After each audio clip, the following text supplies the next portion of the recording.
Oke,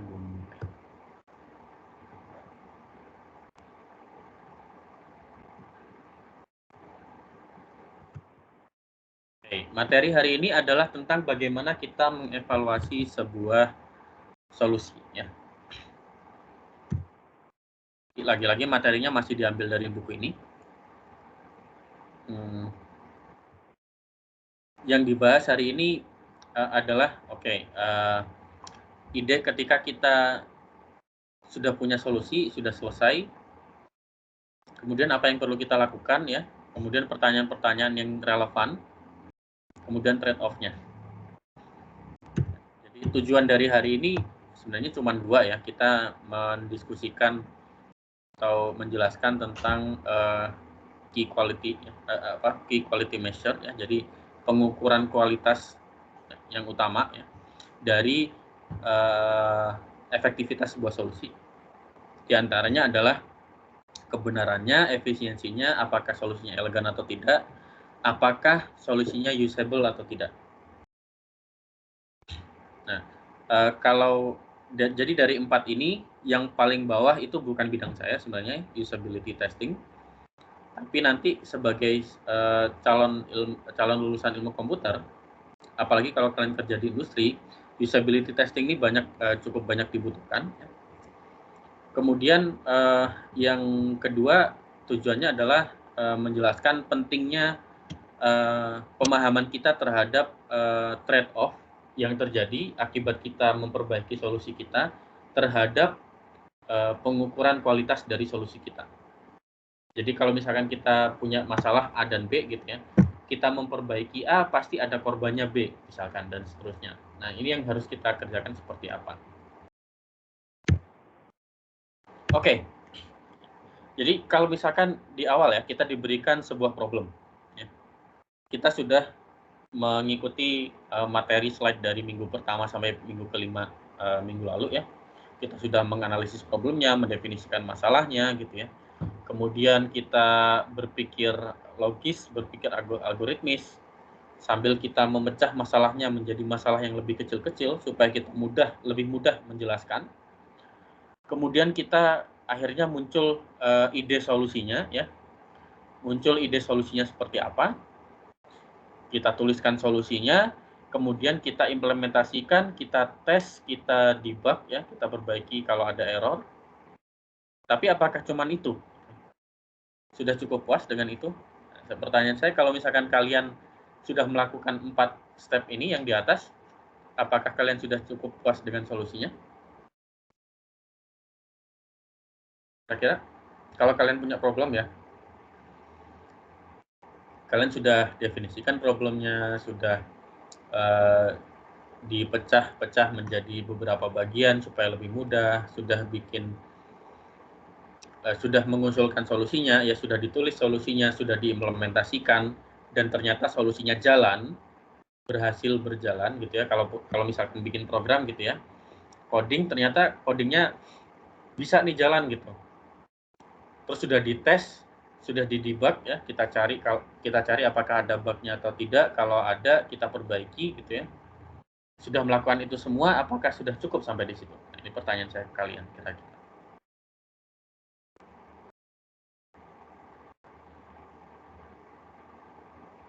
Coba gimana? Ahmad. Belum, Pak. Ahmad. Belum.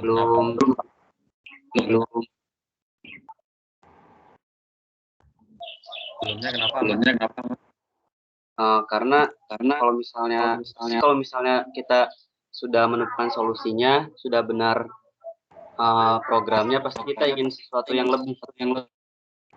Oke, kalau dari sisi Ahmad, alasannya lebih karena kita mungkin menginginkan sesuatu yang lebih dari itu, ya. Lebihnya ya, dalam hal apa contohnya? Dalam misalnya fitur-fitur tertentu ditambahkan dari dasarnya. Oke, itu menurut Ahmad. Kemudian tadi sepertinya Aditya mau menyampaikan sesuatu.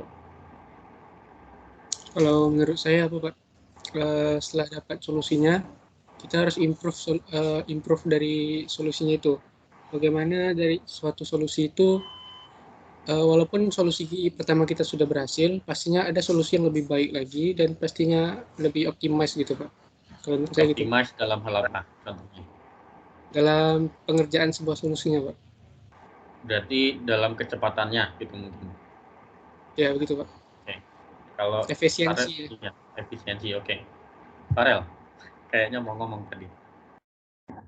Kalau menurut saya kan apa ya? Kan setiap menurut gimana ya rasanya? Kan dari seiring perkembangannya zaman ya pasti ada, maksudnya solusi kita itu nanti ketinggalan zaman gitu loh. Jadi kita harus terus memperbarui solusi kita supaya solusinya bisa beriringan dengan problemnya gitu. Kayak gitu Pak. Oke, jadi Farel itu mungkin masih ada beberapa poin yang missing di situ ya. Terus kita sesuaikan lagi sesuai dengan kita perlu pastikan apakah hasilnya sesuai dengan benar-benar sesuai dengan harapan gitu ya Farel. Oke.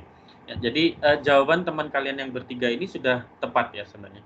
Jadi apakah itu saja solusinya gitu ya? Mungkin kalau lagi UTS atau UAS kalkulus gitu ya, kalian ngerjakan, kemudian waktunya habis, ya sudah mau nggak mau ngumpulin gitu kan, ya sudah mau nggak mau kita harus puas gitu. Tapi biasanya kan ada juga yang kayak sudah ngumpulin gitu ya, tapi aduh kok kayaknya tadi ada yang salah ya gitu. Nah, ini sebenarnya clue dari jawaban bagaimana kita menjawab ini itu sudah muncul di minggu pertemuan dari pertama sampai kelima ya. Jadi 5 minggu terakhir itu sudah ada ya. Ketika kita sudah punya solusi, maka kita harus pastikan sesuai kata Farel tadi, pastikan solusinya benar. Kemudian kata Aditya tadi, pastikan solusinya efisien ya. Kemudian kata siapa? Ahmad tadi, pastikan kita benar-benar semua kebutuhan kita tercakup di solusi kita. Sehingga dari sini kita tahu bahwa kita harus memastikan bahwa kita punya solusi yang kualitasnya dalam tanda kutip bagus. Bahkan kalau bisa excellent ya, atau superb gitu ya. Sangat bagus. Kalau bisa ya. Tapi setidaknya kita harus punya solusi yang bagus. Nah, bagaimana cara kita mengukur good quality ini ya? Caranya adalah kita menanyakan 4 hal ini ya. 4 hal ini yang kita tanyakan. Yang pertama, apakah solusi kita benar? Maksudnya apa? Sesuai kata Farel tadi ya. Apakah solusi kita ini benar-benar menyelesaikan permasalahan kita? Contohnya kita membuat coding gitu ya untuk menghitung nilai FPB atau faktor persekutuan terbesar dari 2 buah bilangan bulat misalkan. Kita coding nih, cari FPB-nya. Tapi ternyata memang ketika kita jalankan kode kita benar gitu ya. Tapi ketika kita lihat hasilnya ternyata FBB-nya nggak sesuai dengan hitungan kita manual. Nah ini kita harus pertanyakan, yang salah hitungan kita atau yang salah kode kita. Contohnya itu. Terus contoh lagi kita mau bikin, misalkan kalian jadi CEO perusahaan ojek online gitu ya. Misalkan. Kemudian kalian di awal-awal kalian membuat aplikasi ojek online-nya gitu ya.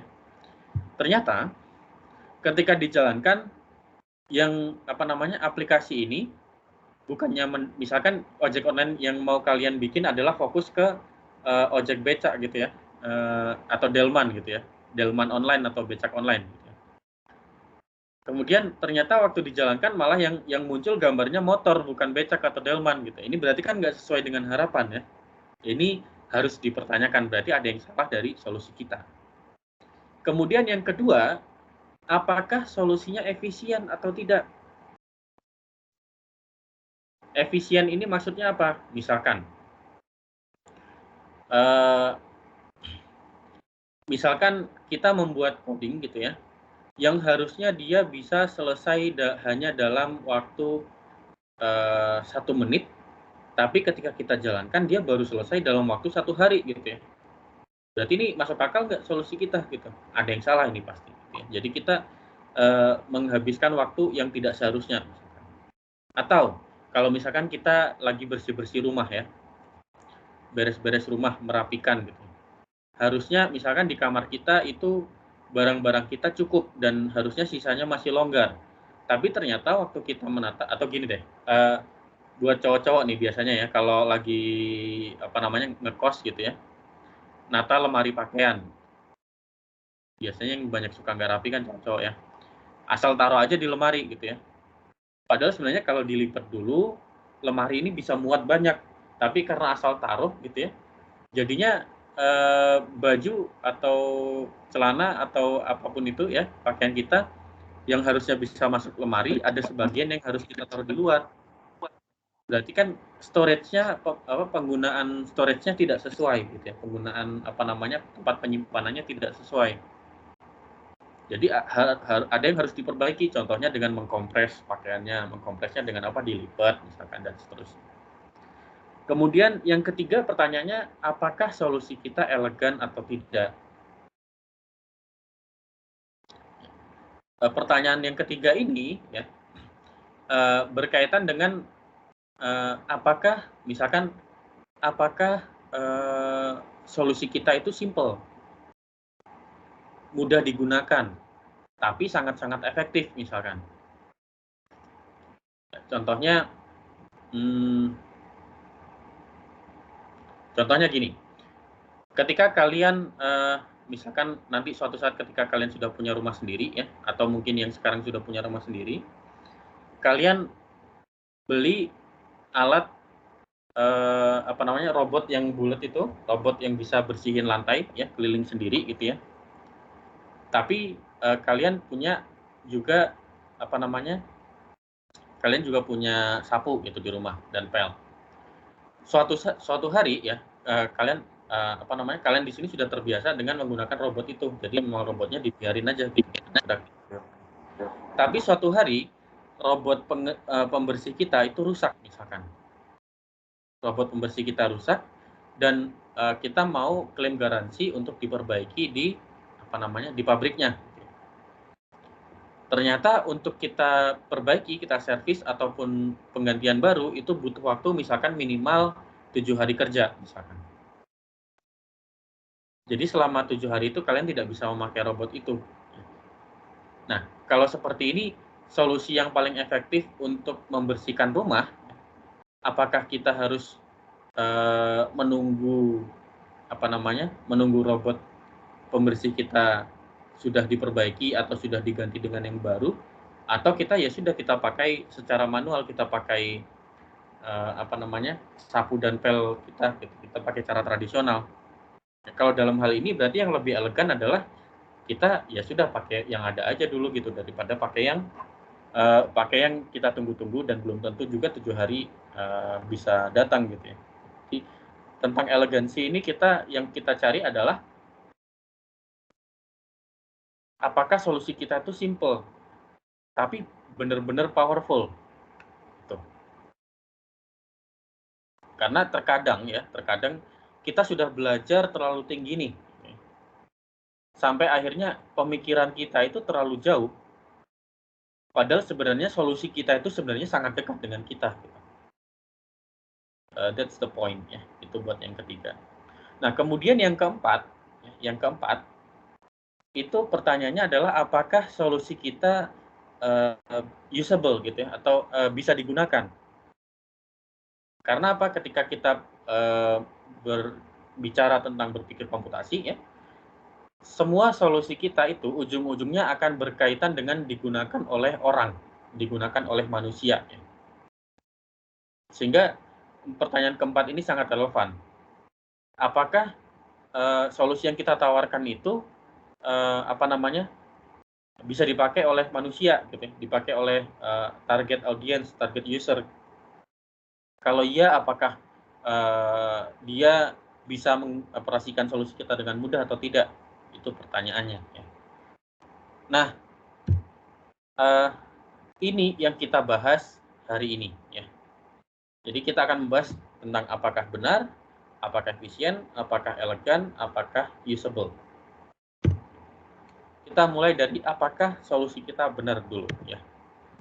Yang perlu kita tanyakan ketika solusi kita sudah selesai, sudah kita implementasikan, kita ya intinya solusinya sudah jalan gitu ya. Kalau coding itu kita bikin program, kodenya sudah jalan. Pertanyaannya adalah apakah kode yang kita buat itu benar-benar menyelesaikan masalah yang kita yang kita definisikan di awal gitu. Jangan-jangan kita menyelesaikan masalah yang harusnya garis lurus, ternyata hasilnya malah belok.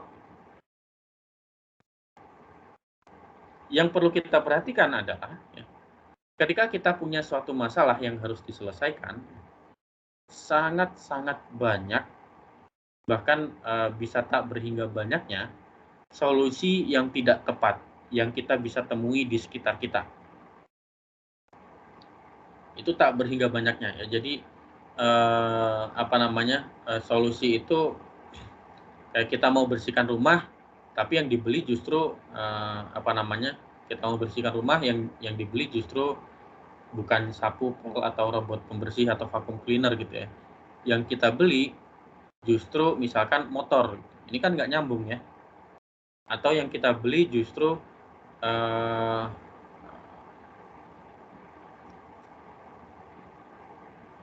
karpet gitu ya, untuk menutupi yang kotor dan seterusnya. Ini banyak solusi yang tidak tepat sebenarnya di sekitar kita. Nah, yang perlu kita perhatikan adalah ya, sangat bijak bagi kita untuk kita memikirkan ya, di dalam otak kita itu kita membuat bayangan bahwa solusi kita ini sebenarnya belum tepat ya, sampai kita pada akhirnya bisa membuktikan bahwa solusi yang kita punya itu benar-benar tepat. Jadi pertama, kalau kayak kita coding di bahasa pemrograman C++ ya, di awal itu kita kasih nilai kebenarannya adalah false. Kemudian kita lakukan looping untuk testing gitu ya, sampai kita yakin bahwa nilai kebenarannya itu bukan lagi false tapi true. Nah, untuk membuktikan apakah solusi kita benar atau tidak, ada dua cara yang kita bahas di sini. Bagaimana kita bisa menggaransi apakah solusi kita benar atau tidak. Yang pertama adalah dengan mathematical proof ya, pembuktian matematis. Terutama di computer science ya. Jadi untuk memeriksa apakah sebuah coding itu benar atau tidak, itu di computer science itu deeply benar-benar theoretical gitu ya. Jadi pendekatan paling baik itu adalah mathematical proof atau atau pembuktian matematis. Tapi pertanyaan saya sebelum saya lanjutkan ya, ada berapa orang di kelas ini yang memilih masuk ilmu komputer karena menghindari matematika? Ada berapa orang? Di awal ya. Nggak apa-apa, jujur aja.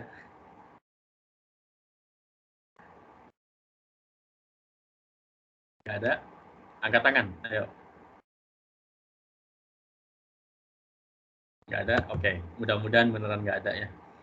Jadi di computer science, di ilmu komputer, itu pembuktian dari apakah solusi kita benar atau tidak, itu benar-benar teoretikal. Dan itu tools yang kita pakai adalah pembuktian matematis. Jadi pembuktian matematis ini di ilmu komputer adalah pendekatan yang paling baik. Karena apa? Karena ini ya, di poin yang ketiga ya. Pembuktian matematika itu kita tujuannya adalah membuktikan apakah solusi kita benar. Sehingga implikasinya adalah nilai kebenarannya itu benar-benar digaransi 100% ya.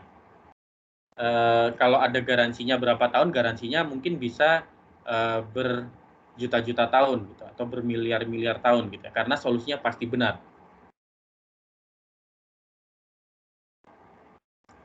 Nah, tapi permasalahannya adalah pembuktian matematis itu biasanya tidak praktikal.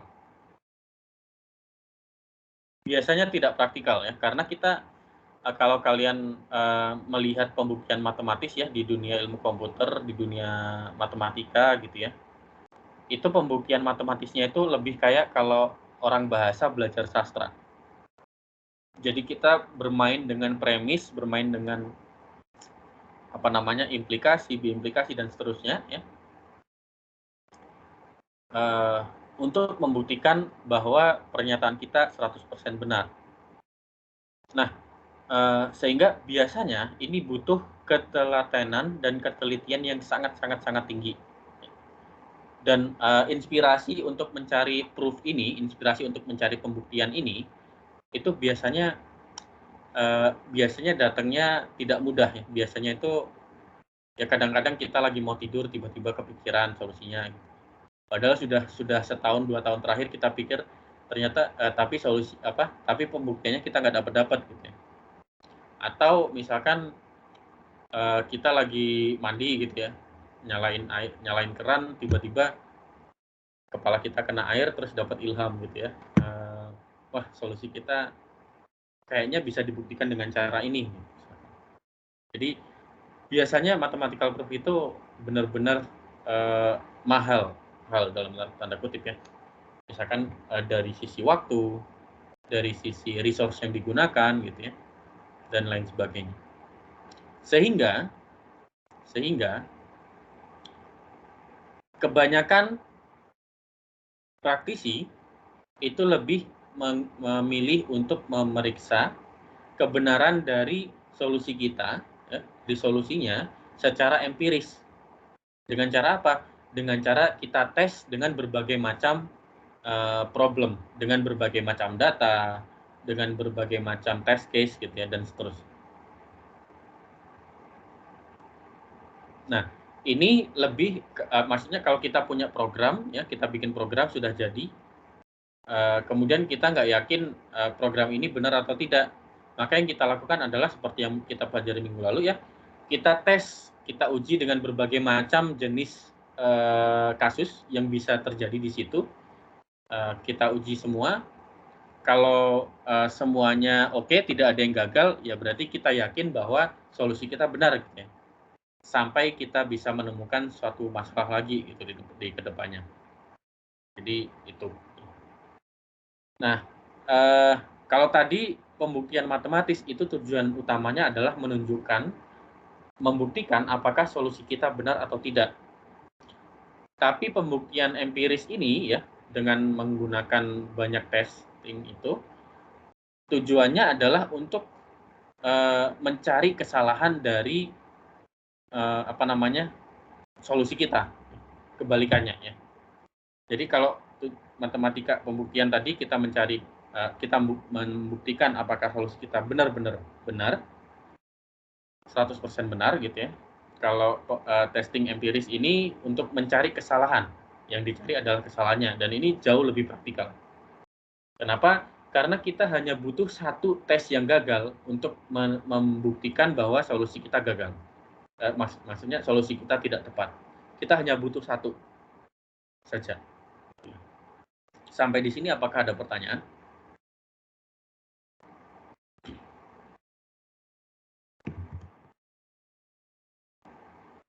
Tidak ada?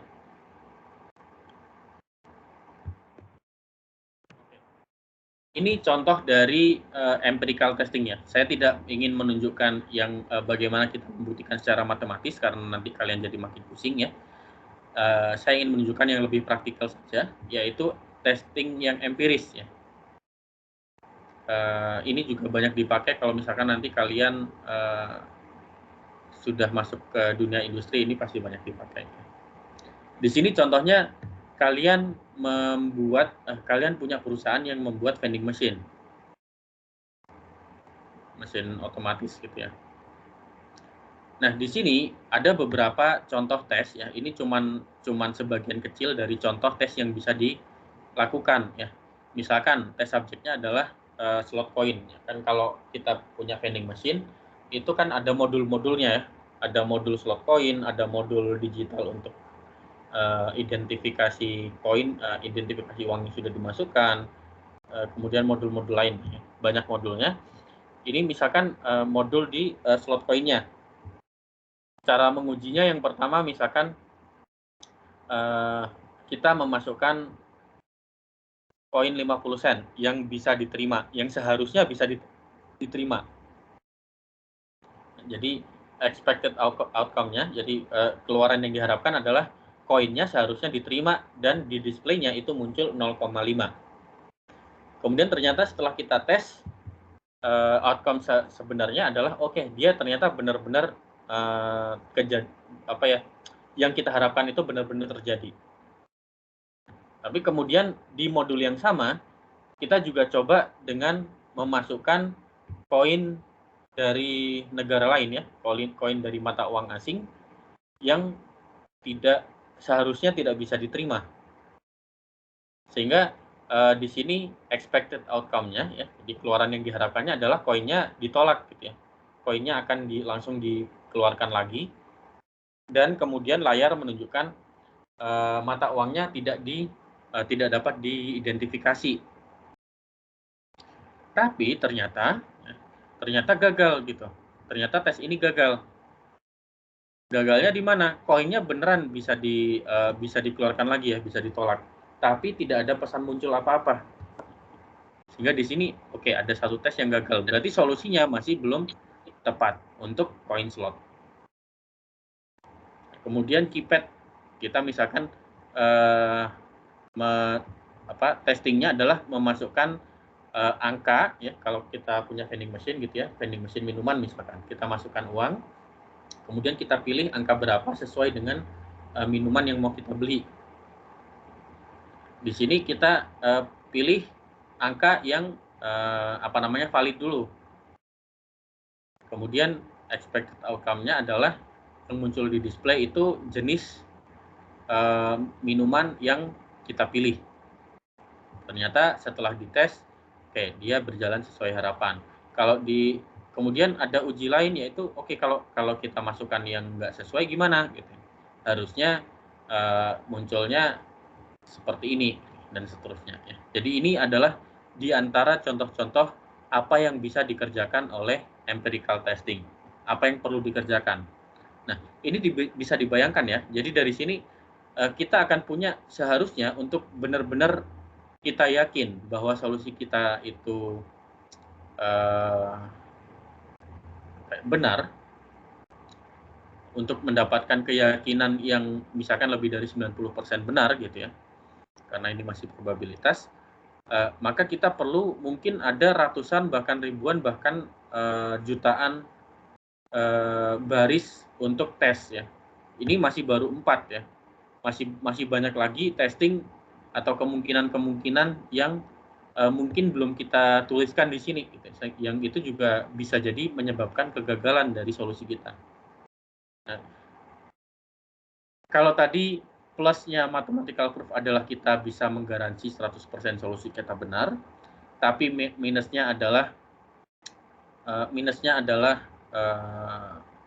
dia benar-benar mahal dalam tanda kutip ya, time consuming ya, benar-benar menghabiskan waktu yang panjang dan bisa jadi menghabiskan resource yang banyak. Tapi kalau empirical testing ini jauh lebih simple. Kita cukup membuat list saja, tes-tes apa saja yang bisa kita kerjakan. Kemudian kita tinggal cek apakah dia sesuai dengan harapan atau tidak hasilnya. Satu saja ada solusi yang tidak tepat, ya berarti satu saja ada yang gagal dari tes itu, ya berarti solusi kita masih kurang tepat.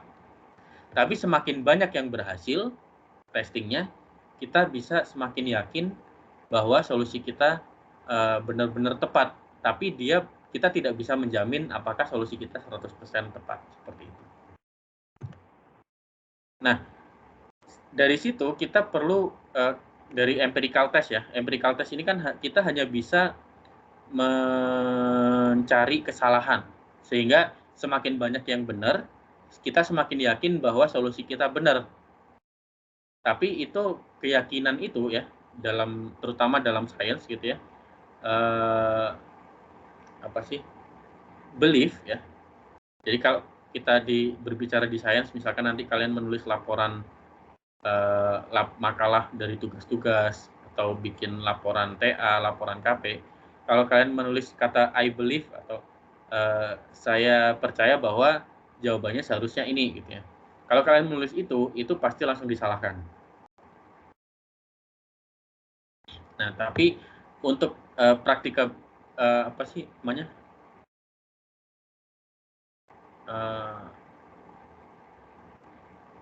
Untuk praktisnya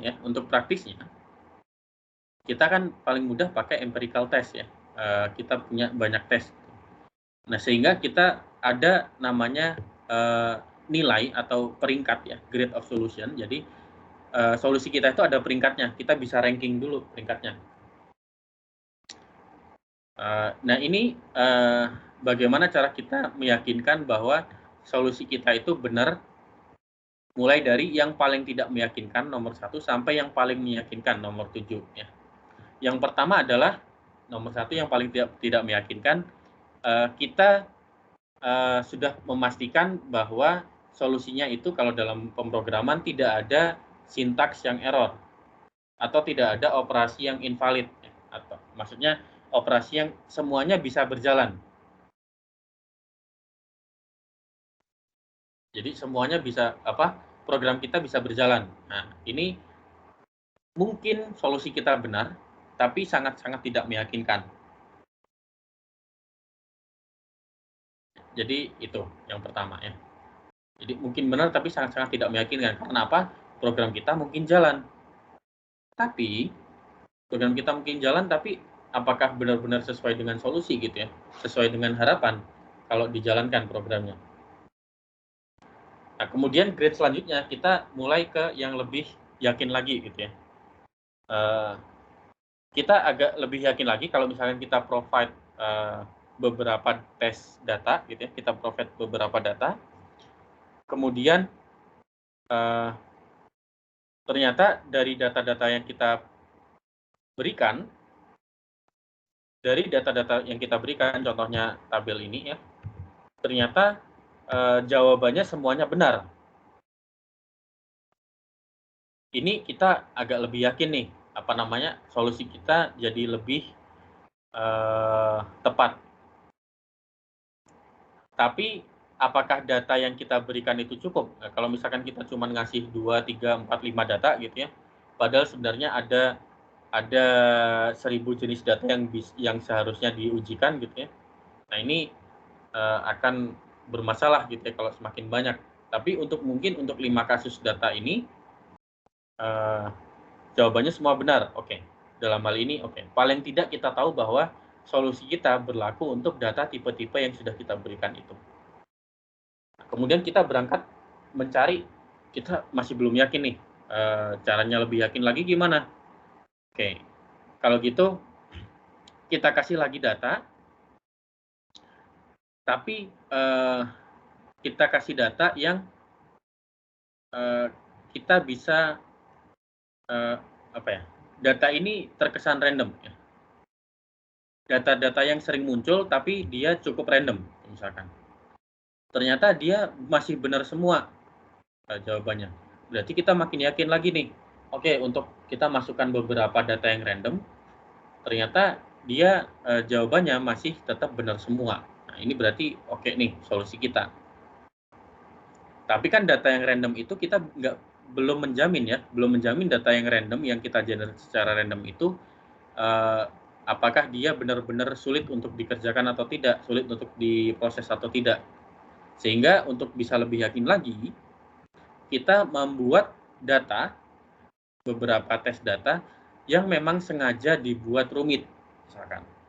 Jadi kan intinya dari empirical test itu intinya kita pengen mencari kesalahan kan ya. Jadi di sini kita sengaja cari kasus-kasus yang mungkin solusi kita akan memunculkan jawaban yang salah. Nah, kalau ternyata data-data seperti ini pun masih tetap benar semua gitu ya, berarti kita jadi makin yakin. Nah, kemudian tapi tetap saja kita perlu memastikan apakah solusi kita sesuai dengan permintaan di awal kan ya. Kalau misalkan problemnya apa, tapi solusi kita menjawab apa, walaupun sudah kita tes dengan berbagai macam data, bahkan yang random juga benar, tapi ternyata masih belum menjawab solusi kita, ya berarti masih ada masalah di situ. Sehingga setelah itu kita perlu menguji lagi solusi kita menggunakan data-data yang relevan, yang jauh lebih relevan kepada spesifikasi yang diminta di awal. Nah, setelah kita menguji dengan data yang relevan, terus ternyata dia memberikan jawaban yang benar semua, tapi kan tetap saja kita belum bisa memastikan data ini, ya, data ini apakah dia benar-benar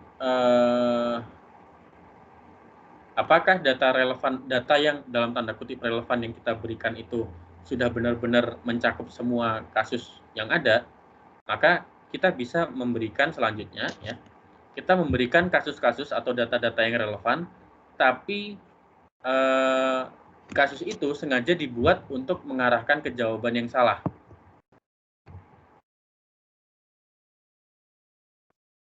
Kalau ingin lebih yakin lagi, maka yang perlu kita lakukan adalah kita kumpulkan semua data yang mungkin ada miliaran atau triliunan data atau kuadriliun atau penta atau yaitu ya semakin banyak data gitu ya. Intinya semakin banyak data dan semakin banyak benarnya, kita semakin yakin bahwa solusi kita benar. Nah, catatannya adalah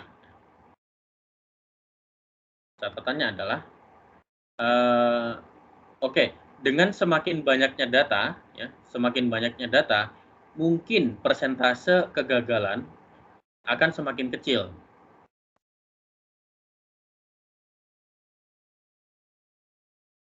Tapi banyaknya kegagalan yang semakin kecil ini kita tetap tidak bisa menjamin, ya, karena empirical test itu kita hanya tes sesuai dengan pengetahuan kita, tetap tidak bisa menjamin apakah dia solusinya benar-benar benar. Sehingga kalaupun dari semua tes yang kita lakukan tidak ada yang gagal atau tidak ada yang berhasil, ya, maka kita juga belum tentu kita belum bisa menjamin bahwa dia 100% benar atau 100% salah. Karena lagi-lagi empirical test itu tes yang kita buat sesuai dengan skenario-skenario yang kita mungkin muncul bagi kita. Sehingga yang bisa terjadi adalah bukan 0 atau 100%, tapi di antara 0 dan 100. Jadi bisa saja 50%, 70%, 80% benar, atau 90% benar, atau 90% salah, dan seterusnya. Kemudian kalau misalkan kita menemukan dari sekian banyak tes yang kita lakukan, ya, ada beberapa yang berhasil, ada beberapa tapi dari tes yang kita lakukan itu tidak ada yang gagal.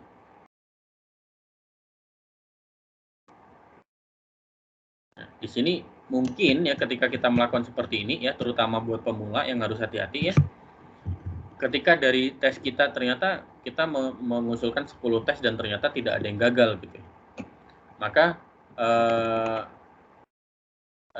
di sini, ya, bukan berarti solusi kita benar-benar 100% benar gitu ya. Tapi kita punya bukti bahwa solusi kita benar. Sama kayak di pengadilan gitu ya. Kita harus cari bukti sebanyak-banyaknya.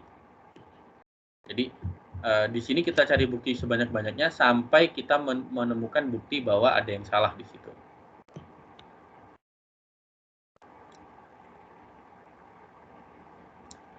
Di empirical test, sebagaimana yang saya katakan tadi, ya, kalau setidaknya kita menemukan satu saja tes yang gagal, maka kita mempunyai solusi yang tidak benar. Itu, ya. Itu saja. Ya. Jadi di tahap ini, ya, kita masih baru memeriksa apakah solusi kita benar atau tidak. Di sini kita belum membicarakan apakah pemrosesannya lambat atau cepat, atau dia menggunakan resource yang banyak atau sedikit, dan seterusnya ya. Jadi kita masih belum menanyakan itu ya. Karena apa? Yang penting kita tahu dulu ya, solusi kita benar. Ya, contohnya aplikasi-aplikasi yang ada ya, misalkan perbankan digital sekarang ya. Sekarang kan banyak bank digital yang ada di Indonesia ya. Itu solusinya mungkin benar ya. Tapi ketika kita login misalkan prosesnya lama dan seterusnya, itu kan yang penting benar dulu, kita bisa launching dulu setidaknya gitu ya. Urusan perbaikan performance dan lainnya itu bisa kita perbaiki kemudian. Jadi yang pertama adalah kita perlu menanyakan apakah solusi kita sudah benar atau tidak. Itu yang pertama ya. Sampai di sini apakah ada pertanyaan?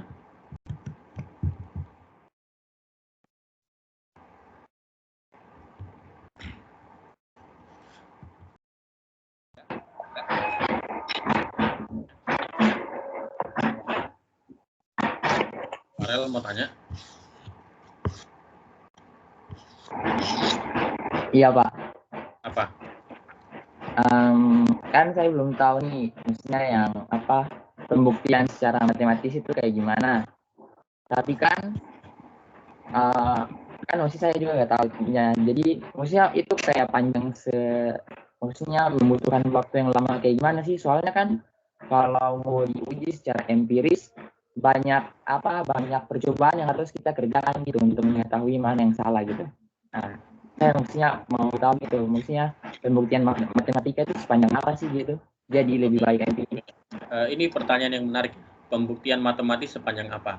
Nanti kamu akan lebih familiar dengan pembuktian matematis kalau kamu melanjutkan misalkan studi ke jenjang master, misalkan ke magister ya, ke S2 misalkan. Itu nanti mungkin karena akan mempelajari lebih dalam tentang ilmu komputer. Kecuali masuk kuliah S2-nya bisnis, beda lagi nanti ya. Nah, pembuktian matematis itu kalau di pengalaman saya ya, jadi pembuktian matematis itu memang terkadang ya kita punya ide nih, contohnya apa yang sedang saya kerjakan di S3 saya ya. Contohnya ketika kita mau membuat sistem kendali untuk menstabilkan mesin kita misalkan. Contohnya kita mau bikin apa ya?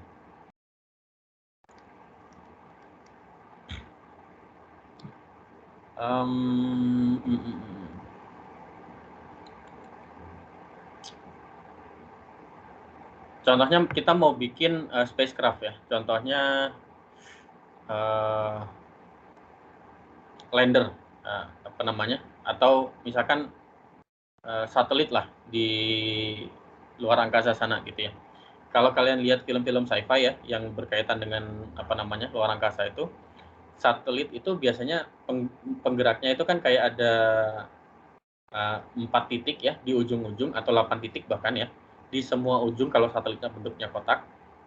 Di semua ujung itu ada titik-titik yang mana kita tinggal mengeluarkan apa namanya pendorong.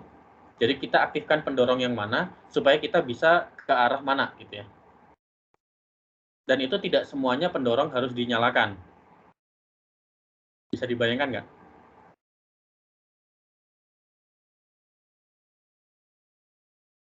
Kalau ya kan kalau misalkan kalian lihat film-film sci-fi yang berhubungan dengan luar angkasa itu ya, kalian melihat ada kita nyalakan yang ujung sini dulu, ujung bawah kanan misalkan, supaya kita bisa bergerak ke kiri atas dan seterusnya ya. Jadi itu di situ ya. Kemudian waktu itu problem saya adalah kalau seandainya kita cuma bisa switch on off saja di mesin kita gitu ya. Kalau kita bisa switch on off saja, maka di suatu waktu tertentu kalau kita mau mencapai rute misalkan yang stabil gitu ya, kita ingin mencapai rute tertentu tapi kita hanya bisa switch on off saja. Nah, ini bagaimana cara kita menyeleksi ya, kita bagaimana memilih pada waktu tertentu pendorong mana yang kita nyalakan. Ini banyak solusinya sebenarnya ya. Salah satu yang saya tawarkan adalah solusi yang sebenarnya sangat simpel gitu ya. Kita cukup cari ya, kalau misalkan kita lagi di bawah, ya mau nggak mau kita harus dorong ke atas. Kalau kita lagi di atas, kita dorong ke bawah, tapi mendorongnya berapa lama, itu tergantung posisi kita. Sehingga nanti lama-lama misalkan atas bawah aja gitu ya, atas bawah aja, lama-lama, misalkan nanti lama-lama akan berada pada posisi yang pas di tengah-tengah. Jadi kalau kelebihan kita dorong ke bawah, kekurangan kalau terlalu ke bawah kita dorong ke atas misalkan. Cuman berapa lama mendorongnya itu tergantung, atau seberapa kuat mendorongnya itu tergantung sama posisi kita sekarang. Nah di sini saya waktu itu melakukan pembuktian yang ternyata tidak susah, tidak mudah gitu ya. Pembuktiannya itu waktu itu saya butuh tuh kira-kira ada 6 bulan setahun sampai mendapatkan pembuktian yang saya benar-benar yakin bahwa dia benar gitu. Tapi saya tahu ini bisa dipakai. Nah, maksudnya solusi saya itu bisa dipakai, saya tahu karena apa? Saya bikin model, saya simulasikan di komputer, dan ternyata banyak test case yang saya simulasikan dia bisa gitu ya. Suara saya aman? Aman, Pak. Oke. Aman, Pak. Oke. Jadi yang saya lakukan itu saya buat model, kemudian saya tes dengan berbagai macam test case gitu ya, dan ternyata dia berhasil terus. Saya belum menemukan pengujian yang gagal, berarti saya sudah selesai melakukan uji empiris ya kan. Tapi untuk riset, untuk keperluan riset gitu ya, saya perlu mencari bukti matematisnya, bukti yang lebih kuat. Testing aja nggak cukup gitu ya. Ya sudah, cari pembuktiannya, ternyata kalau testing saya cuma butuh sehari selesai gitu ya, tapi cari buktinya ini, mencari inspirasinya aja butuh waktu 6 bulan paling nggak waktu itu buat saya. Tapi kadang-kadang pernah juga gitu ya, pernah juga kita punya ide nih, kita tuliskan solusinya, kemudian kita ingin membuktikan secara matematis, tapi ternyata pembuktiannya nggak susah gitu ya, ternyata pembuktiannya cukup maksudnya kita punya solusinya sekarang, nanti sore sudah ada buktinya gitu. Kadang-kadang kayak gitu ya. Kalau kita mau ngerjakan mathematical proof itu benar-benar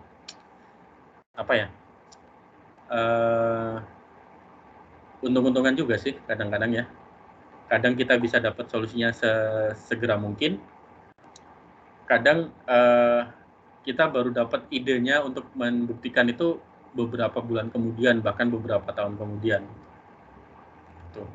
Nah, contoh dari mathematical proof itu kalian bisa cari banyak di paper-paper atau jurnal-jurnal ilmu komputer. Silakan kalian cari, itu banyak sekali. Tuh ya, apakah terjawab, Farel? Iya, Pak. Ya, untuk kalian sekarang paling nggak tahu cara testing empiris dulu ya, selama jadi mahasiswa ilmu komputer. Iya, Pak. Pembuktian matematisnya kalau kalian bisa, ya alhamdulillah saya suka gitu ya. Tapi kalau nggak bisa ya nggak usah dipaksain. Baik, Pak. Terima kasih, Pak. Ada lagi? Interupsi, Pak. Ya, Aditya. Bagaimana jika solusinya itu memakai pembuktian matematika, tapi kita pakai pembuktian empiris, Pak? Apakah itu masuk ke empiris atau tetap ke pembuktian matematika, Pak? Kalau kita pakai testing itu lebih ke empiris. Kalau pembuktian matematis itu, kalau kalian lihat, kalau nanti kalian seandainya membaca jurnal-jurnal ilmu komputer, apalagi jurnal-jurnal matematika ya, pembuktian matematika itu lebih kayak baca buku sastra. Kadang-kadang sulit dipahami.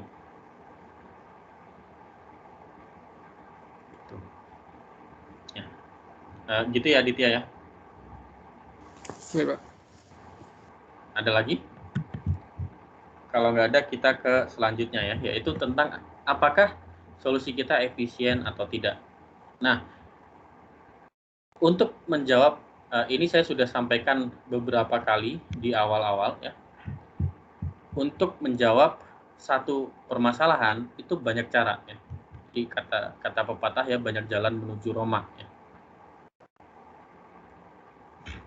Contoh kalau di kalkulus ya, untuk mencari misalkan kita punya persamaan diferensial ya, atau kita punya persamaan yang isinya turunan, kan kalian sudah belajar turunan ya. Misalkan Y aksen sama dengan A kali Y. Gimana cara kita mencari solusi bentuk Y-nya itu persamaannya seperti apa? Nah, kita bisa pakai integral, atau nanti kalau kalian tertarik ada juga bisa pakai yang namanya Fourier transform atau Laplace transform dan seterusnya. Jadi banyak jalan menuju Roma. Banyak jalan untuk mencapai solusi kita. Apalagi di ilmu komputer ya, kalau kalian coding gitu ya. Nanti ketika UAS berpikir komputasi ya, pasti saya minta untuk membuat flowchart. Itu apa ya? Pasti bukan pasti ya, tapi hampir bisa dipastikan ya. Saya yakin 99% jawaban masing-masing mahasiswa itu tidak sama. Jadi yang saya katakan, terutama angkatan 2020 ya, kalau ada yang jawabannya sama, terus salah lagi, itu jelas-jelas mencontek. Di komputer tuh gampang mendeteksi, mau kalian ketika ujian nggak pakai kalian off cam, kalian off mic juga gitu ya, gampang ketahuannya dari cara kalian menjawab. Nah, kalau jawabannya sama-sama benar, nah mungkin masih memang dapat sumbernya sama gitu ya, tapi nyarinya sendiri-sendiri. Nah, di sini ketika kita sudah punya solusi ya, kita bisa jadi ada untuk satu problem itu bisa jadi ada lebih dari 10 cara untuk menjawab problem tersebut. Tapi performance dari setiap cara itu bisa berbeda-beda ya. Nah, biasanya untuk mengukur performance-nya ya, dalam hal efisiensi itu biasanya yang perlu kita perhatikan ada dua, yaitu waktu yang digunakan ya. Apakah dia ketika kita jalankan programnya dari awal sampai akhir itu cepat atau lambat, atau misalkan kita ukur ya berapa detik atau berapa menit atau berapa jam atau berapa hari. Itu perlu kita perhatikan ya untuk mengukur efisiensi. Semakin cepat, semakin efisien. Kemudian ruang ya. Ruang ini maksudnya apa? Kalau di komputer ya, seberapa banyak memori yang digunakan oleh algoritma kita untuk supaya algoritma ini bisa berjalan. Kan kalau misalkan contoh lagi, kalau kita menjalankan sebuah program, itu kan ada program itu akan diakses melalui RAM ya, Random Access Memory. Nah, di RAM itu ya, kalau kalian di Windows itu kalian buka ada Task Manager, kalian lihat performance gitu ya. Di situ ada setiap aplikasi itu butuh berapa megabyte atau bahkan berapa gigabyte dari RAM kita ketika program itu dijalankan. Nah, semakin sedikit RAM yang digunakan untuk mendapatkan solusi yang benar, misalkan ya, semakin sedikit kapasitas yang digunakan, maka semakin efisienlah program kita. Catatannya adalah ketika kita membuat algoritma ya, algoritma itu dijalankan di atas input data ya. Jadi input datanya algoritma berjalan itu tergantung input datanya. Jadi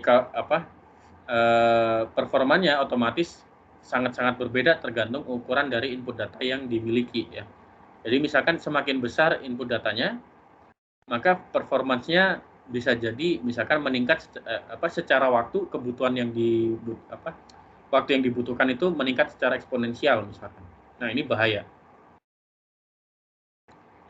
Kalau misalkan datanya kita tambah, ternyata waktunya meningkat secara linear saja, ini cukup bagus dan seterusnya ya. Jadi efisiensi itu seperti itu. Contoh dari efisiensi itu adalah kita mengidentifikasi efisiensi kita menggunakan yang disebut sebagai complexity class. Nah, nanti ini complexity class ini nanti kalian akan pelajari di mata kuliah apa ya? Di tahun kedua atau tahun ketiga. Ya. Apa itu complexity class? Complexity class itu sebuah profile yang memberitahukan ke kita bagaimana perilaku si algoritma kita secara umum. Nah, complexity class ini biasanya dilambangkan dengan big O, ya, huruf O besar. Nah, nanti di mata kuliah, saya lupa mata kuliah apa, bukan saya yang ngajar ya. Nanti di situ kalian akan mempelajari yang namanya big O notation ya, notasi O besar. Nah, big O ini bisa melambangkan running time dari algoritma kita. Contohnya, O1 ini adalah running time constant. Artinya apa? Kalau kita punya data yang isinya ada 100, sama data yang isinya ada 1000 gitu ya. Kalau algoritma kita kompleksitinya adalah O1, maka waktu yang dibutuhkan untuk menyelesaikan untuk menyelesaikan analisis dari data kita yang jumlahnya 100 dan yang jumlahnya 1000 itu sama. Misalkan sama-sama 1 detik atau sama-sama 2 detik. Jadi nggak akan ada bedanya. Kalau kita bisa membuat algoritma dengan running time yang konstan seperti ini, itu paling baik. Itu paling efisien secara waktu. Kalau kita bisa membuatnya. Tapi biasanya sangat-sangat sulit untuk mencapai ini. Kemudian ada logaritmik. Logaritmik itu log n. Ini biasanya performance yang seperti ini itu dari divide and conquer approach ya. Biasanya semakin banyak datanya, semakin banyak inputnya, biasanya kalau O log n itu waktu yang dibutuhkan itu semakin meningkat, tapi laju peningkatannya itu semakin turun. Ya, jadi di awal itu sangat kencang, tapi dia tetap lebih bahaya daripada yang linear. Ya. Nah, yang paling banyak disukai oleh orang sekarang adalah yang linear ini ya, karena mungkin tidak sulit untuk mencapai running time linear. Linear ini artinya apa? Kalau misalkan kita punya input data ukurannya 100 itu butuh waktu 1 detik, maka kalau input datanya ada 1000, algoritma kita berjalan karena 1000 itu 10 kalinya 1 detik, berarti butuh waktunya 10 detik. Jadi peningkatannya linear saja gitu ya, sesuai dengan banyaknya data. Ini biasanya yang paling banyak disukai.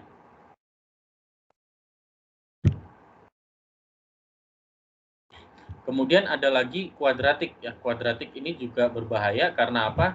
Semakin besar input datanya, maka analisis yang dibutuhkan itu akan jauh meningkat ya. Contohnya kalau input datanya 100 kita butuh waktu 10 detik gitu ya. Kita naikkan input datanya menjadi 200, waktu yang dibutuhkan bisa jadi 1 jam. Itu kurang lebih sama dengan hampir sama dengan log n. Cuman bedanya adalah kalau kuadratik semakin lama, semakin banyak datanya, itu peningkatannya semakin cepat. Yang paling berbahaya adalah ya di antara 5 ini adalah complexity class yang faktorial ya. Di mana ON faktorial kita punya running time-nya. Ini paling bahaya karena biasanya yang seperti ini adalah algoritma-algoritma yang brute force. Ya seperti empirical testing tadi ya. Kalau kita mau menguji semua testing yang mungkin ya. Jadi kita misalkan perfectly kita punya semua jenis uji yang harus diujikan ke solusi kita. Maka ini kan kita berarti melakukan yang namanya brute force ya. Nah, kita memaksakan hal ini gitu. Jadi kalau seperti ini akan butuh waktu yang sangat lama. Nah, ini faktorial, ini berbahaya. itu untuk efisiensi ya, kita perlu memperhatikan yang namanya ini complexity class. Nah, contoh dari complexity class itu misalkan linear search ya. Kita mau melakukan pencarian dari sebuah vektor gitu ya. Misalkan kita punya vektor yang dimensinya adalah 100 kali 1. Jadi vektornya ada 100 elemen di situ. Kemudian kita mau mencari apakah bilangan tertentu atau kata tertentu atau huruf tertentu atau apapun itu ya ada di dalam vektor tersebut, di salah satu vektor tersebut ya. Ada atau tidak pertanyaannya. Nah, ini ada beberapa kemungkinan beberapa kemungkinan kecepatan yang dilakukan ya, performance-nya. Yang kasus yang paling baik adalah kalau misalkan ternyata elemen yang ingin dicari ya, search itemnya itu ada pada elemen yang paling atas, yang paling pertama. Maka ketika kita mencari itu langsung selesai, langsung berhenti. Kita nggak perlu cari lagi karena kita sudah tahu bahwa ada. Nah, kalau seperti ini kita punya konstan ya. Ini di kasus ini kita punya O1. Nah, rata-rata elemen yang dicari itu biasanya ada di tengah-tengah ya, antara yang paling depan sampai yang paling akhir. Nah, kalau seperti ini berarti ya rata-rata performance-nya itu O(n/2). Setengah dari panjangnya vektor. Worst case skenario-nya, kalau algoritma kita nggak benar gitu ya, misalkan kita lupa stop algoritmanya ketika sudah menemukan gitu ya. Nah, ini performance-nya adalah ON linear. Jadi kalau di sini kita bisa lihat bahwa performance terbaik itu yang paling atas ya. Kalau misalkan di item pertama itu langsung ketahuan, langsung ketemu. Kemudian kalau kita ada di tengah-tengahnya itu biasanya ON/2. Tapi kalau ternyata itemnya itu tidak ada atau ada di paling belakang, itu makanya kita di sini punya ON. Lebih dalamnya apa dari Big O notation ini tidak dipelajari di berpikir komputasi.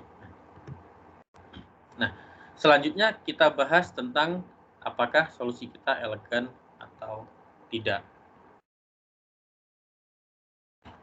Nah, pada dasarnya, apakah solusi kita elegan atau tidak itu, elegan itu maksudnya apa? Kita ingin memaksimumkan efektivitas dari solusi kita, ya. Apakah solusi kita benar-benar sesuai, tapi kita ingin buat solusi kita sesimpel mungkin pada waktu yang bersamaan. Contohnya bagi engineer misalkan ya, solusi yang elegan itu kalau parts-nya yang dibutuhkan itu sedikit, tapi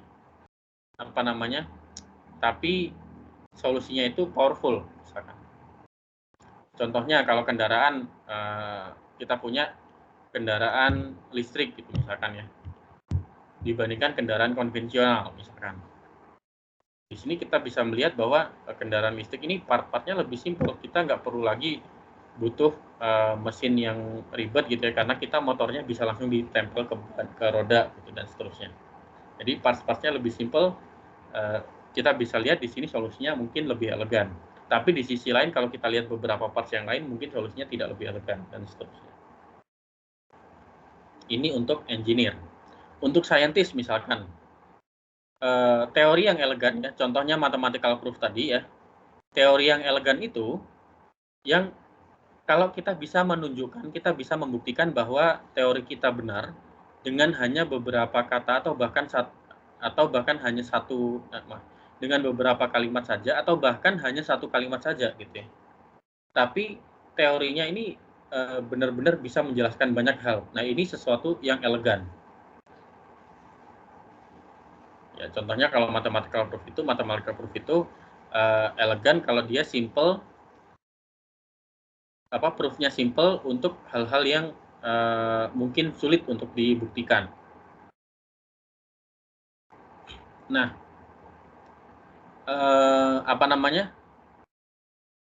tujuan dari solusi itu ya. Jadi kalau kita di awal punya solusi ya, pasti ada tujuannya ya. Kita ingin mendapatkan apa dari solusi itu, menjawab problem kita. Nah, tujuan dari solusi inilah yang menjadi guide kita untuk menguji apakah solusi kita elegan atau tidak. Menurut Jobs di tahun 98 ya, ini sepertinya Steve Jobs ya. Kita untuk simplifikasi algoritma kita itu bisa jadi sangat-sangat sangat-sangat sulit ya, atau bisa jadi jauh lebih sulit dibanding kita membuat solusi yang kompleks. Karena apa? Karena kita perlu berpikir lebih keras dibanding mencari solusi yang kompleks. Kalau solusi yang kompleks ya kita tinggal tambahkan, tulis saja gitu ya, nggak perlu dipusingkan gitu. Contohnya seperti ini ya. Kalau kita lihat, misalkan kita punya sink atau apa ya, atau misalkan wastafel gitu ya. Kalau misalkan kita punya wastafel atau sink, itu kan terhubung dengan pipa utama di rumah ya. Otomatis semua kotoran yang ada ya dari dapur dan lain sebagainya itu jadi satu. Ya. Akhirnya baunya akan bercampur kalau misalkan sinknya tidak ada sumbatan ya. Kalau sengaja tidak disumbat maka baunya akan keluar dan ini akan berbahaya. Nah, kita bisa memberikan solusi misalkan kita pasang silen gitu ya, sumbatan. Yang mana kita buka sumbatan itu kalau misalkan kita butuh misalkan cuci tangan atau cuci piring, kemudian kita tutup lagi atau yang lainnya. Tapi di sini kan kita butuh sesuatu yang secara bersamaan, kita tidak perlu ribet-ribet buka tutup secara manual. Tapi secara bersamaan solusi kita membuat baunya tidak keluar. Maka kita bisa membuat solusi yang elegan seperti ini. Kita bisa menutupi jalur bau itu supaya baunya nggak keluar ke atas ini ya. Dengan cara kita membuat semacam penampungan air kecil di bawahnya. Air ini akan ikut kedorong ketika kita memasukkan air ya, ke sink. Dia akan kedorong ke pipa saluran, tapi di saat yang bersamaan dia akan menutup jalur udara kotor, udara tidak enak itu balik ke luar. Atau contoh lagi ya, misalkan kita kita diminta untuk menghitung jumlah dari semua bilangan dari 1 sampai 100, maksudnya 1 tambah 2 tambah 3 tambah 4 sampai tambah 100. Nah, solusi yang jelas adalah ya sudah, kalau di ilmu komputer ya, kita melakukan pengulangan dari 1 sampai 100, totalnya itu setiap waktu kita tambahkan. Jadi kita hitung 1 tambah 2, 3, 3 tambah 3, 6, 6 tambah 4, 10, 4 tambah 5, 15, 5 tambah 6, 15 tambah 6, 21 dan seterusnya sampai tambah 100. Kita hitung itu. Ini kan lama ya penghitungannya. Ya, seperti ini tidak elegan. Nah, ada seorang matematikawan namanya Gauss. Itu waktu masih sekolah, beliau memberikan solusi yang jauh lebih elegan. Totalnya ini ya 1 tambah 2 tambah 3 sampai tambah 100 itu adalah 50 kali 101. Kalau dilihat ya, solusi yang atas ini waktu yang dibutuhkan ya, ini akan big O-nya itu dia linier. Tapi solusi yang di bawah ini dia konstan. Kita hanya butuh 1 baris untuk menyelesaikan jumlah dari 1 sampai 100. Yang di atas kita butuh 3 baris. Nah, ini kita punya solusi yang lebih elegan di bawah ini. Sampai di sini apakah ada pertanyaan?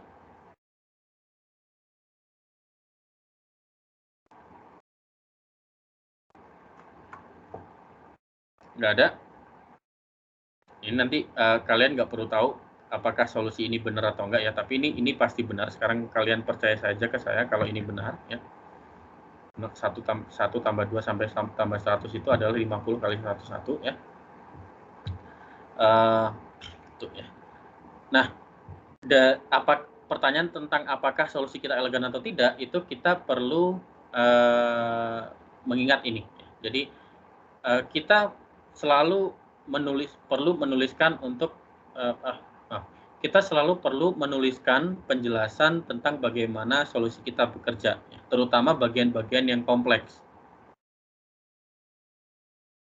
Karena ya itu ya, Karena kadang-kadang solusi kita punya solusi yang kompleks seperti ini ya. Ini penulisannya jauh lebih mudah. Kita memikirkan ini jauh lebih mudah daripada caranya Gauss.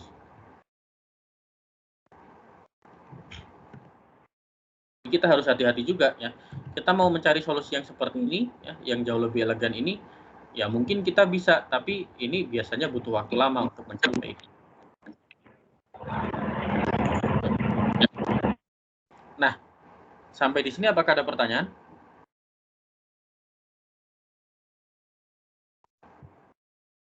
Kalau nggak ada, yang terakhir adalah pertanyaannya, apakah solusi kita dapat digunakan atau tidak ya.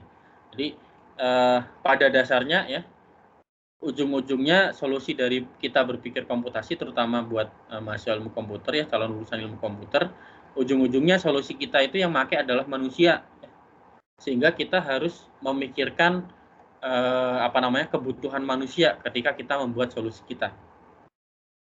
Ya, atau dengan perkataan lain, solusi kita itu harus bisa dipakai dan kalau bisa memberikan pengalaman atau memberikan feedback yang positif gitu, atau memberikan impact yang positif ke orang lain. Karena apa? Karena manusia itu bukan mesin pasti ya. Manusia itu punya keinginan dan punya emosi ya.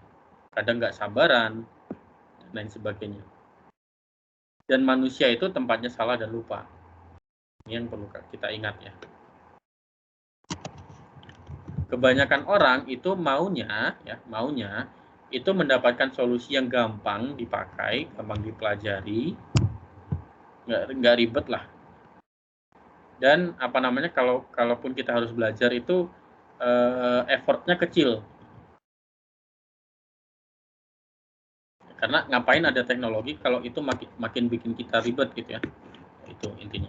Itu yang harus kita perhatikan di pertanyaan apakah solusi kita itu bisa digunakan atau tidak ya. Nah, ketika kita memeriksa apakah solusi kita itu bisa digunakan atau tidak, ada beberapa komponen yang penting, komponen pengukuran yang penting yang biasanya dipakai ya. Yang pertama adalah learnability ya, kemampuan untuk belajar ya. Maksudnya ketika kita deploy solusi kita ya, contohnya kayaknya kalkulus itu UP sekarang sudah punya, kalau kalian punya HP Android, UP sekarang sudah punya aplikasi kalkulus games untuk kalian belajar kalkulus ya. Itu di situ lebih kayak Quizzes atau Kahoot. Kalian bisa download di Android, baru di Android aja. Nah, di sini learnability itu berhubungan dengan kira-kira untuk basic task, tugas-tugas yang basic ketika kita baru install aplikasi atau baru membeli alat dan bahan gitu ya. Apa yang perlu kita lakukan yang paling mendasar itu kita bisa dengan mudah mempelajarinya. Ini yang pertama. Yang kedua, apakah efisien atau tidak, efisiensi. Jadi kalau sudah belajar, kalau sudah dipelajari solusinya, seberapa cepat mereka bisa melakukan itu. Kemudian memorability ya. Misalkan kadang-kadang kita main game gitu ya. Kemudian habisnya tuh kita vakum karena minggu ujian misalkan. Kita selama 2 minggu nggak main game gitu. Terus ternyata selama 2 minggu itu ada update dari game yang kita mainkan. Nah ini yang ditanyakan adalah apakah fitur-fitur yang ada sebelumnya itu gampang kita telusuri gitu ya, contohnya. Dan seterusnya ya. Kemudian pengukuran komponen selanjutnya adalah apakah ada error atau tidak ya. Error ini tidak hanya dari sisi aplikasinya atau alatnya, tapi ada berapa kemungkinan error yang dibuat oleh penggunanya. Ini perlu kita perhatikan. Kalau misalkan sering terjadi, seberapa parah dan seterusnya.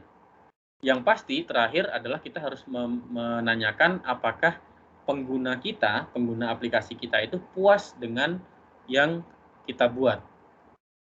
Itu yang harus kita perhatikan ya. Catatannya adalah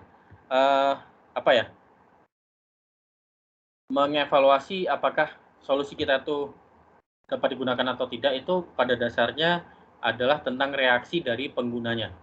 Itu saja. Itu yang harus kita perhatikan ya. Nah, contohnya seperti ini ya. Contohnya misalkan kita mau melakukan usability test. Di sini adalah listnya yang harus dikerjakan oleh pengguna, misalkan ya, login, menambahkan email, beli buku, kemudian menunjukkan daftar pembelian sebelumnya, misalkan. Kemudian sudah punya itu ya, sehingga kita bisa mengajak user untuk menguji apakah sistem kita bisa digunakan atau tidak dengan baik. Kemudian kita bisa memberi mempelajari feedback dari user ya, karena usability test itu pada dasarnya kita mau tahu feedback dari user kita seperti apa, sehingga salah satu caranya biasanya kita membuat kuesioner. Contohnya kuesionernya misalkan pertanyaannya kita diminta untuk memberikan skala 1 sampai 5 dari yang paling tidak puas sampai paling puas, paling tidak setuju sampai paling setuju. Misalkan yang pertama, secara umum apakah saya nyaman menggunakan sistem ini? Misalkan poinnya 3 atau 4 dan seterusnya. Ini contoh kuesioner yang bisa dipakai. Itu tentang usability test ya. Sampai di sini apakah ada pertanyaan?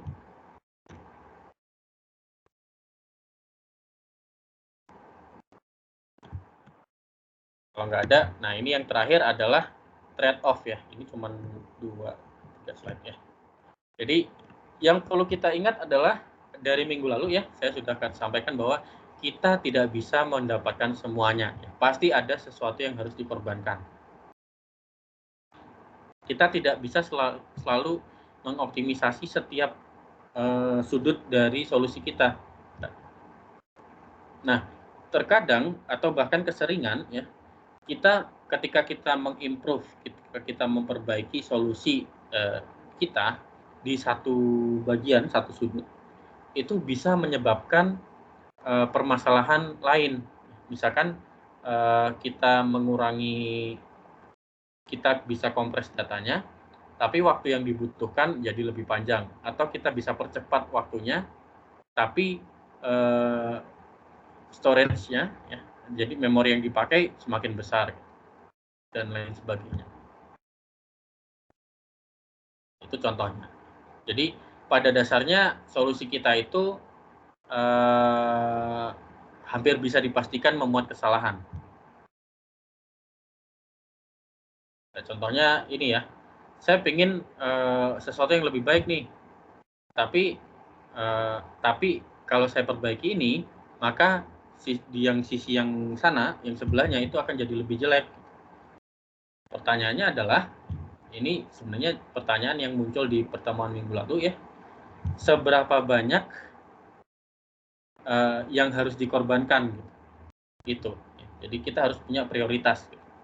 Seberapa banyak kita harus mengorbankan apa yang kita punya gitu ya, untuk mendapatkan solusi yang lebih kita inginkan.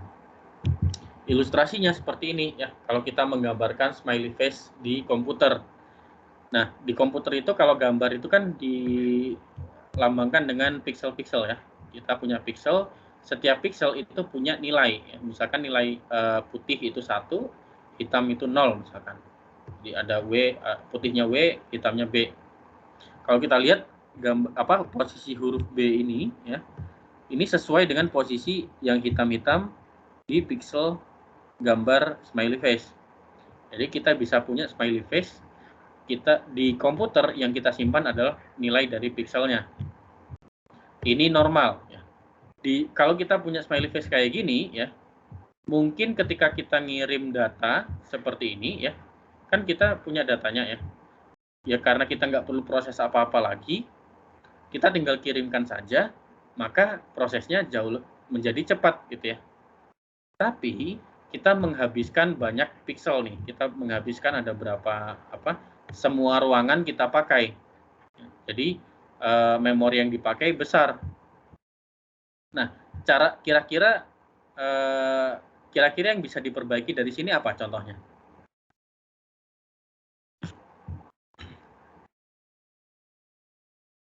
Contohnya yang bisa diperbaiki apa? Ukurannya ya Pak. Mungkin. Contohnya kita mau memperkecil memorinya, gitu ya, memperkecil penggunaan memorinya misalkan. Tidak perlu menggunakan warna putih. Ya, ternyata seperti ini ya. Ternyata dari yang tadi kayak gini, kita bisa mengkompres gambarnya, tetap mendapatkan gambar yang sama, tapi datanya itu kita tidak butuh, jadi sudah mulai banyak ruang kosong gitu ya. Caranya gimana? Caranya kita menuliskan berapa banyak munculnya huruf W gitu ya. Di sini kan 4, 1, 2, 3, 4 ya. 4 kali huruf W muncul jadi 4W, kemudian 7B ini artinya 7 kali huruf B muncul setelah 4W ya. Jadi W-nya 1, 2, 3, 4, kemudian B-nya 7, 1, 2, 3, 4, 5, 6, 7, kemudian W-nya 5 setelah itu. Berarti kita tulis 4W, 7B, 5W untuk baris yang pertama. Baris yang kedua 3W, 2B, 5W, 2B, 4W, dan seterusnya. Nah, di sini dengan mengkompres seperti ini, kita dapatkan bahwa oke, banyak ruangan yang jadi lebih lega gitu ya. Di sini dengan cara ini kita tetap bisa menggambarkan smiley face, tapi penyimpanan kita ya, memori kita tidak butuh banyak-banyak. Bahkan ini hampir separuh yang hilang gitu ya. Hampir separuh yang nggak dipakai. Itu contohnya ya. Cuman di sini ya kita memperbaiki dari sisi storage, tapi waktunya ya, waktu pemrosesannya jadi lebih panjang. Karena apa? Karena komputer itu bisa menampilkannya yang ini, yang penuh seperti ini. Sehingga kalau kita kompres seperti ini, maka kita perlu proses mengkompres, kemudian mengirim. Untuk menampilkannya kita perlu dikompres dulu ya, kita perlu ekstrak dulu hasil kompresannya, baru kita tampilkan. Nah, ini jadinya prosesnya, waktu yang dibutuhkan jadinya lebih panjang. Di sini contohnya kita mengorbankan waktu untuk mendapatkan penggunaan penyimpanan yang lebih sedikit. Gitu. Materi hari ini itu saja ya. Kemudian lagi-lagi ada PR yang kalian harus kerjakan, dikumpulkan sebelum pertemuan Selasa depan. Ya. Sebelum saya akhiri, apakah ada pertanyaan?